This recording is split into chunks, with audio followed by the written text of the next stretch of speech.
Hey guys, I'm going to show you the accuracy of the sundial at Konark Sun Temple in India, built in 1250 AD. People still use it today to tell time. Let me show you a short clip of a tour guide figuring out the time, and then I will explain how the sundial works. 39 12 होने के लिए 39 minutes बाकी है मतलब 19 minutes. Yes. What is the time?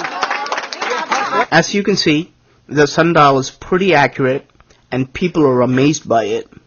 Let's take a closer look and see how it works. The sundial has 8 major spokes that divide 24 hours into 8 equal parts, which means that the time between 2 major spokes is 3 hours. There are 8 minor spokes as well. Each minor spoke runs exactly in the middle of 2 major spokes. This means that the minor spoke divides 3 hours in half, so the time between a major spoke and a minor spoke is an hour and a half, or 90 minutes.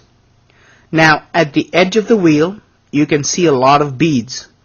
If you observe carefully, you can see that there are 30 beads between a minor and a major spoke. So the 90 minutes are further divided by 30 beads. This means that each bead carries a value of 3 minutes. The beads are large enough so you can also see if the shadow falls in the center of the bead or on one of the ends of the bead. This way we can further calculate time accurately to the minute. The sundial shows time in an anti-clockwise fashion. At the top, the major spoke stands for midnight, and this spoke stands for 3 a.m., and this one for 6 a.m., and so on. When I place a finger or a pen at the tail of the animal in the axle, the shadow will fall on the edge of the wheel. Now, I simply note the bead where the shadow falls. Using the math we did before, I can easily tell the current time precisely down to the minute. Imagine how much time and coordination would have happened between the astronomers, engineers, and sculptors to create something like this 750 years ago. If you're observing closely, you would have 2 questions in your mind right now.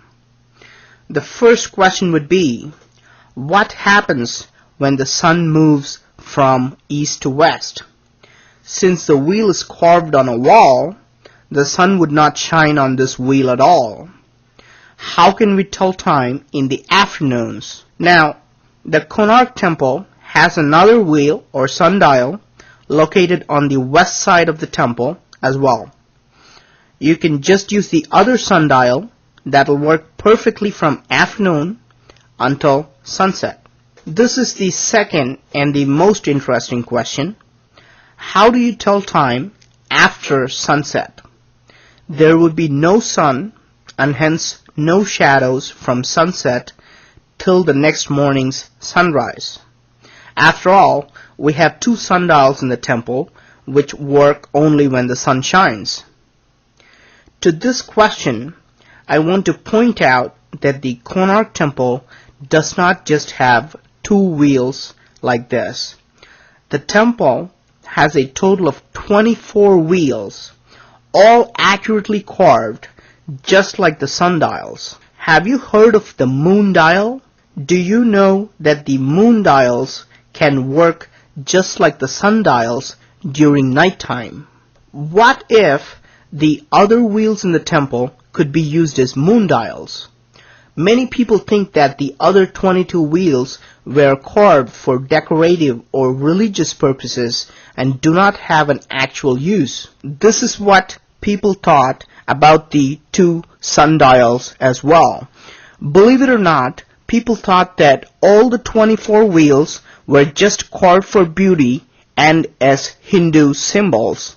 About 100 years ago, it became known that this was a sundial when an old yogi was seen calculating time secretly. Apparently, selected people were using these wheels for generations, and for 650 years, no one else knew about it.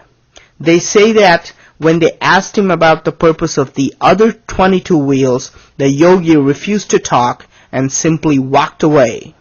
And our knowledge of just these two sundials themselves is actually very limited. You can see how there are multiple circles of beads.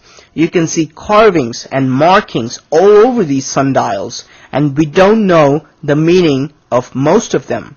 For example, this carving on a major spoke has exactly 60 beads. Notice how in some carvings you can see leaves and flowers, which may mean spring or summer. Notice how in some carvings you can see lemurs mating, which only happens during winter time. So these sundials could have been used as an almanac for a variety of different things. Now, if this is how much we know about these two sundials, you can understand how limited our knowledge is about the rest of the 22 wheels. Notice that there are clues on these wheels that people have overlooked for centuries. Notice how a woman wakes up and looks at a mirror in the morning. Notice how she is stretching, being tired, and ready to go to sleep in the evening. And you can also see that she is engaging in sexual activity during night. For centuries, people have ignored these hints and thought that these were carvings of Hindu goddesses. This is also a perfect example of how people think ancient, unexplainable carvings are just for beauty or religious purposes. If ancient people spent a lot of time creating something, there is a very good chance that it was done for a valuable scientific purpose. Thank you for watching.